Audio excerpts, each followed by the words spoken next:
પ્રકૃતિના સ્વાધ્યાય 4 ની છઠ્ઠી રકમમાં પણ એક નિર્ણાયક છે, એનું મૂલ્ય છે.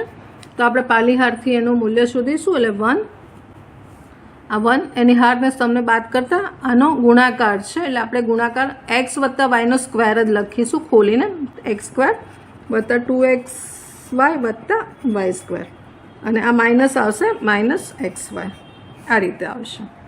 પછી -x હારને સ્તંભને બાદ કરતા x વત્તા y -y આવશે, અને વત્તા y માટે આવશે x -x, આનો ગુણાકાર અને પણ માઇનસ અને -y. હવે અહીં સાદુરૂપ આપીશ તો y ઉડી જશે, અહીંયા x ઉડી જશે, બાકીનાને લખી કાઢીએ તો x² વત્તા 2xy વત્તા y² -xy -x² અને -y², આવું આવશે. તો અહીંયા પણ સાદુરૂપ આપીએ, x² y² ઉડી જશે, 2xyમાંથી xy જશે, એટલે આન્સર આવશે xy. સ્વાધ્યાય પ્રકરણ સ્વાધ્યાય 4 છે, એની રકમ નંબર આપણે 7 રકમ નંબર 7 કરીશું. તો એમાં નીચે સમીકરણ સંહતિનો ઉકેલ મેળવો. સમીકરણ આ રીતે છે, 2/x છે, 3/y છે, 1/x છે ટૂંકમાં. તો આપણે અહીં ધારી લઈશું કે ધારો કે 1/x બરાબર સ્મોલ a ધારીએ, 1/y બરાબર સ્મોલ b ધારીએ, અને 1/z બરાબર સ્મોલ c ધારીએ છીએ. આપણે આ ધારી લઈશું અને સમીકરણોને ફરીવાર લખીશું. તો આપણી પાસે મળશે, પહેલું સમીકરણ મળશે 2a વત્તા 3b વત્તા 10c બરાબર 4. એવી રીતે બીજું સમીકરણ મળશે 4a -6b પ્લસ 5c બરાબર 1, અને ત્રીજું સમીકરણ મળશે 6a પ્લસ 9b -20c બરાબર 2. હવે પહેલાં એનો ઉકેલ શોધીશું. આપણે ઉકેલ શોધવાનો છે, તો એબીસીનો ઉકેલ મળશે, અને એબીસીના ઉકેલને અહીંયા મૂકીશું. આપણે જે ધાર્યું છે તો XYZના ઉકેલ મળશે. હવે આ આપણી પાસે જે આપ્યું છે એને શ્રેણિકના રૂપમાં ફેરવીશું. તો આપણે શ્રેણિક એ લઈએ તો આપણી પાસે આવશે 2 4 6 3 -6 9 10 5 અને -20. બી બરાબર આવશે 4 1 2, અને આપણો x બરાબર આવશે a b c. આપણને ખબર છે કે x બરાબર a ઇન્વર્સ b, આનો ઉપયોગ આપણે કરવાના છે. તો આપણને a ઇન્વર્સ આપણે પહેલાં જોઈશે. તો એ ઇન્વર્સનું અસ્તિત્વ છે કે નહીં એના માટે આપણે મોડ a શોધીશું, એટલે કે આ શ્રેણિકના નિશ્ચાયકનું મૂલ્ય શોધીશું. પાલીહારથી આપણે એનું વિસ્તરણ કરીશું. એટલે અહીંયા 2 આવશે, અહીંયા પ્લસ 120 આવશે, અને -45 આવશે, -3 આવશે, હારને સ્તંભને બાદ કરતા -80 -30 આવશે, અને પ્લસ 10 હાર સ્તંભને બાદ કરતા 9 ચોક 36, અને ફરીવાર અહીંયા પણ 36 આવશે, પ્લસ 36 થઈ જશે. સાદુરૂપ આપીએ આપણે તો 120માંથી 45 જશે, અને ગુણ્યા 2 કરીએ 150 વધશે. અહીંયા 110 -110 અને પ્લસ 3 એટલે 330 આવશે, અને 36 36 72 ગુણ્યા 10 એટલે 720 આવશે. અને આનો સરવાળો કરીએ તો 0 0 0 2 3 4 5 એટલે ફરીવાર 0, અને 12 આવશે, 1200 આવશે આપણો, એટલે નોટ ઇક્વલ ટુ 0, માટે એ ઇન્વર્સ મળે. હવે એ ઇન્વર્સ મળે તો આપણને ખબર છે કે એ ઇન્વર્સ બરાબર શું છે, કે એ ઇન્વર્સ કેવી રીતે મળશે. એ ઇન્વર્સ બરાબર 1/a શ્રેણિકના નિશ્ચાયકનું મૂલ્ય, અને એડજોઇન્ટ એ જોઈએ છે.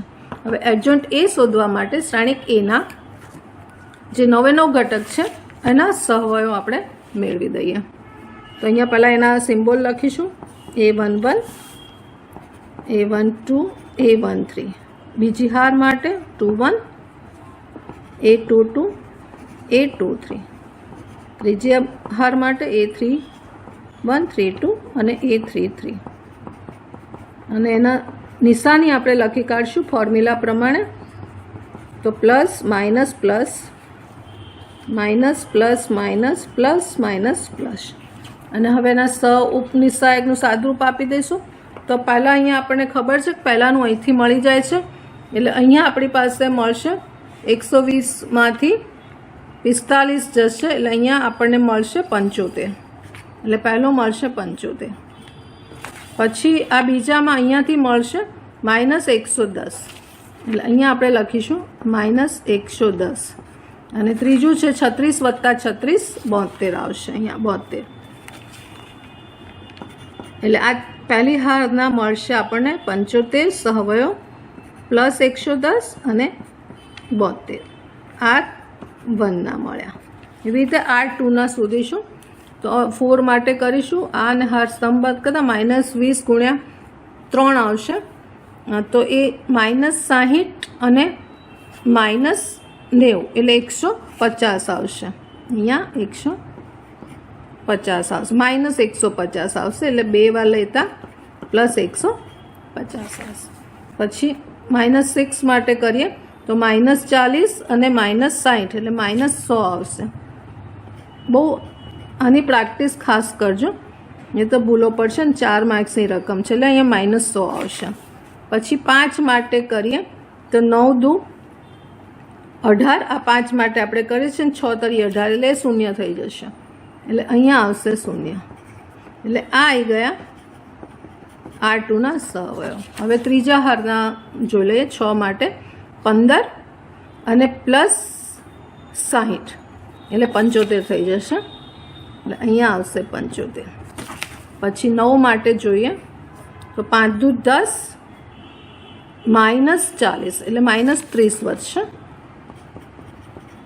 અને છેલ્લા ઘટક માટે જોઈ લઈએ તો -12 અને -12 એટલે -24 આવશે, અહીંયા આવશે -24. એટલે આ આપણને મળશે 75, 30 -24. આ R3ના આવી ગયા.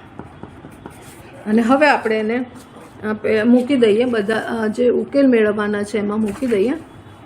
તો આપણી પાસે ઉકેલ સીધું લખીશું. આપણી પાસે છે x = A−1B વાળું લખીએ. માટે ABC ઉકેલ બરાબર A−1ને સીધું લખીએ છીએ 1/1200 છે આપણું જે ફોર્મ્યુલા છે. અહીંયા સીધું એડજોઇન્ટ A લખી કાઢીએ છીએ. તો પહેલું છે 75, 110, 72. 75, 110, 72. પહેલી હારને પહેલા સ્તંભમાં, પછી 150 -100 0, 150 -100 અને 0. અને ત્રીજું છે 75, 30 અને -24.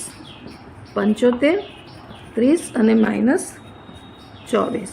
અને બી આપણી પાસે છે અહીંયા છે 4, 1, 2. 4, 1, 2. આ રીતે આપણી પાસે આવશે. હવે આનું સાદરૂપ આપણે આપીશું. આ ગુણાકાર કરીશું અને જોઈ લઈએ કે કઈ રીતે આવે છે. એટલે 1/1200. હવે ગુણાકાર આપણે કરીશું તો પાલીહાર અને આ સ્તંભ સાથે કરીશું.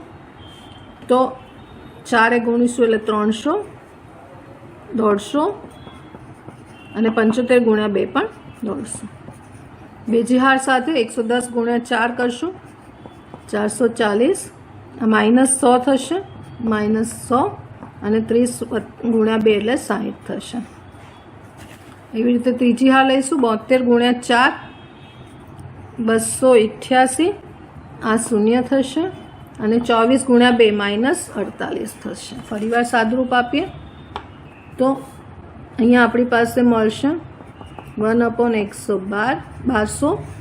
સાદરૂપમાં 300 300 એટલે 600. અહીંયા 100 જશે, અમારી 340 એટલે અહીં 400. અને અહીંયા 48 જશે એટલે 240 વધશે. 1/1200 છે એટલે 600/1200 લઈશું. 600/1200 લઈશું એટલે આપણને મળશે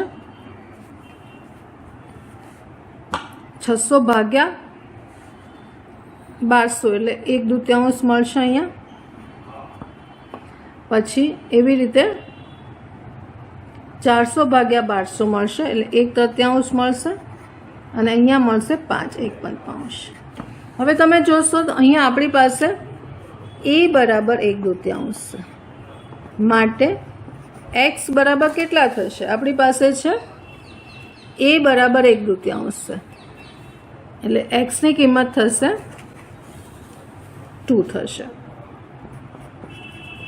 b બરાબર 1/3 છે, માટે y બરાબર 3 થશે, અને c બરાબર 1/5 છે, માટે z બરાબર 5 થશે. આ આપણો ઉકેલ મળશે. પ્રકરણ સ્વાધ્યાય 4 ની 8 અને 9 રકમ MCQ છે. એમાં 8મી રકમમાં જો XYZ શૂન્યતર વાસ્તવિક સંખ્યા હોય તો એ આપેલો છે શ્રાણિકનો વ્યસ્ત શ્રાણિકનું અસ્તિત્વ શોધવાનું, વ્યસ્ત શ્રાણિકના અસ્તિત્વનું શોધવાનું છે. હવે અહીંયા વ્યસ્ત શ્રાણિક માટે આપણને ફોર્મ્યુલા ખબર છે એની કે 4 ઓપ્શન છે, તો 4 ઓપ્શન છે એ લખ્યા નથી, પણ સીધો દાખલો કરીશું એટલે આપણને ઓપ્શનનો જવાબ ખબર પડી જશે. વ્યસ્ત શ્રાણિક છે એટલે કે એનો વ્યસ્ત થશે એ ઇન્વર્સ બરાબર 1/, શ્રાણિકના નિશ્ચાયકનું મૂલ્ય એડજોઇન્ટ એ.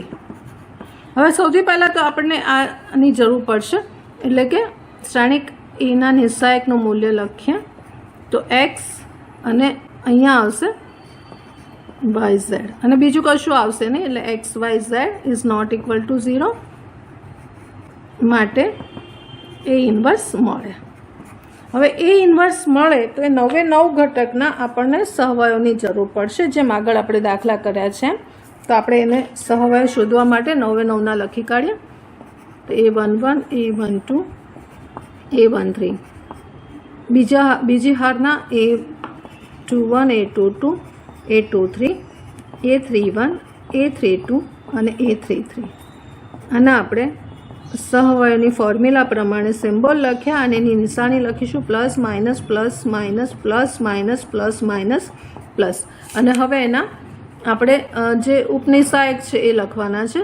તો ઉપનિશાયક પહેલાંનો તો અહીંથી જ મળશે, yz મળશે, બાકીના બે 0 0 છે, એટલે yz 0 0. આ r1ના મળી ગયા. હવે r2ના જોઈશે, તો આ ઘટકનું જોઈશે તો 0 0 આવશે, એમાં પણ 0 આવશે. પછી y માટે મળશે આપણને xz મળશે, xz, અને આના માટે મળશે 0 મળશે.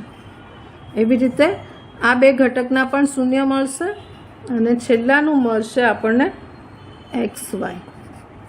એટલે આ થઈ ગયું r2 અને આ થઈ ગયું r3. હવે આપણે આમાં એ ઇન્વર્સ શોધવાનું છે ને, તો એ ઇન્વર્સમાં મૂકી દઈએ. એ ઇન્વર્સ શ્રેણિક એના નિશ્ચાયકનું મૂલ્ય xyz છે, એટલે 1/xyz, અને એડજોઇન્ટ એ મૂકીએ છીએ. તો એડજોઇન્ટ એ મૂકવા માટે પહેલી હારને સ્તંભમાં લખીએ તો yz 0 0, બીજા હારને સ્તંભમાં લખીએ તો 0 xz 0. એવી રીતે ત્રીજી હારને લખીશું તો 0 0 xy થશે. આ રીતે થશે. હવે આ xyz ને અંદર લઈ લઈએ, માટે એ ઇન્વર્સ બરાબર yz અપોન xy, એટલે 1/x વધશે. અહીંયા 1/x, આ 0 0 0, અહીંયા x અને z જતા રહેશે, એટલે 1/y વધશે, અને 0 અહીંયા 0 0, અહીંયા z વધશે, એટલે 1/z વધશે. હવે આને આપણે આ રીતે લખી શકીશું, x inverse 0 0 0, y inverse 0 0 0, z inverse. આ આન્સર એનો આવશે. હવે તમે ઓપ્શનમાં જોશો તો એ ઓપ્શન એનો સાચો છે, એ ઓપ્શન એ છે એનો જવાબ આવશે, એનો ઇન્વર્સ આવશે. હવે છેલ્લો MCQ 9માં જો 0 less than equal to theta less than equal to 2π માટે એ શ્રેણિક આપ્યો હોય તો 4 ઓપ્શન છે. ડિટર્મિનેન્ટ એ એટલે કે શ્રેણિક એના નિશ્ચાયકનું મૂલ્ય આ છે, એ આ અંતરાલમાં છે, 0 છે, એ ચેક કરવાનું છે. એટલે આપણે અહીંયા આનું નિશ્ચાયકનું મૂલ્ય એટલે આપણને ખબર છે, મોડ એ લખીએ, અથવા એને ડિટર્મિનેન્ટ એ કહેવાય. બરાબર, બે સરખું છે. એટલે પહેલી હારથી આપણે કરીશું. આ પહેલી હાર છે, એનાથી સાદરૂપ આપીશું, એટલે 1 કૌંસમાં આવશે હારને સમ કરતા 1 પ્લસ sin² θ. પછી અહીંયા આવશે માઇનસ સાઇન થીટા અને એને પણ હાર અને સ્તંભને બાદ કરતાં માઇનસ સાઇન થીટા અને અંદર આવશે plus sine theta, minus sine theta વત્તા પ્લસ સાઇન થીટા અને +1 માટે આવશે આ હારને ના કરતાં minus minus plus sign square theta અને માઇનસ માઇનસ +1 આવશે. હવે આનું ફરીવાર સાદુરૂપ આપી દઈએ તો સાદુરૂપ આપતા આ વધશે 1 પ્લસ સાઇન સ્ક્વેર થીટા, આ શૂન્ય થઈ ગયું એટલે આ શૂન્ય થશે, અહીંયા પણ વધશે 1 છે એટલે સાઇન સ્ક્વેર થીટા +1 એટલે આપણી પાસે વધશે 2 કોમન કાઢી લઈએ તો 2 કોમન કાઢતા વધશે 1 પ્લસ સાઇન સ્ક્વેર થીટા. હવે આનો આ જે છે એનો જોઈએ છે, આમ આપણને મળ્યું ડિટર્મિનન્ટ એ, તો કયા અંતરાલમાં છે શોધવાનું છે. તો આપણી પાસે વિધેય સાઇન સ્ક્વેર થીટા છે, તેનો વિસ્તાર છે 0 થી 1 સંવૃત અંતરાલ, એટલે 0 <= સાઇન સ્ક્વેર થીટા <= 1. આનો વિસ્તાર તમને યાદ હોવો જોઈએ, સાઇન થીટા અથવા તો સાઇન વિધેયનો વિસ્તાર છે -1 થી 1, પણ સ્ક્વેર છે એટલે 0 થી 1 થઈ જાય. હવે આ જે રકમ છે આપણી પાસે એને આપણે અહીંયા અંદર ગોઠવવાની છે, એટલે કે અહીંયા આપણી પાસે જે પણ રકમ છે આખી એ અહીંયા ગોઠવવાની છે. એટલે એ ગોઠવતા આપણને સાદુરૂપ જે મળશે એ આપણો જવાબ આવશે. એટલે સૌથી પહેલાં +1 કરીએ છીએ અહીંયા, એટલે +1 કરતાં બધાને +1 કરીએ છીએ એટલે અહીંયા 1 આવશે, અહીંયા 1 પ્લસ સાઇન સ્ક્વેર થીટા અને અહીંયા +1 કરતાં 2 આવશે. હવે આપણી પાસે 2 છે, એકચ્યુઅલી રકમ શું છે આ રીતે 2 + 2 સાઇન સ્ક્વેર થીટા છે, આવું છે. અથવા તો આખું આપણને આવી ગયું, એને 2 વડે ગુણી કાઢીએ એટલે બધાને 2 વડે ગુણતા અહીંયા 2 આવશે, અહીંયા 2 વડે ગુણીશું એટલે 2 × 1 પ્લસ સાઇન સ્ક્વેર થીટા અને અહીંયા 2 વડે ગુણીશું એટલે 4 આવશે. તો આ જે બન્યું, જે આપણી પાસે જે સાદુરૂપ આવ્યું હતું ડિટર્મિનન્ટ એ એટલે શ્રેણિક એના નિશાયકનું મૂલ્ય જે આવ્યું હતું 2 વત્તા sine square theta belongs to સંવૃત અંતરાલ 2 અને 4માં આવ્યું. મતલબ આ કોનો જવાબ હતો? તો ડિટર્મિનન્ટ એનો જવાબ હતો, બિલોંગ્સ ટુ સંવૃત અંતરાલ 2 અને 4. તો ઓપ્શનમાં જોશો તો ડી ઓપ્શન છે, આ ડી ઓપ્શન છે એ સાચો છે, એટલે આન્સર આવશે ડી.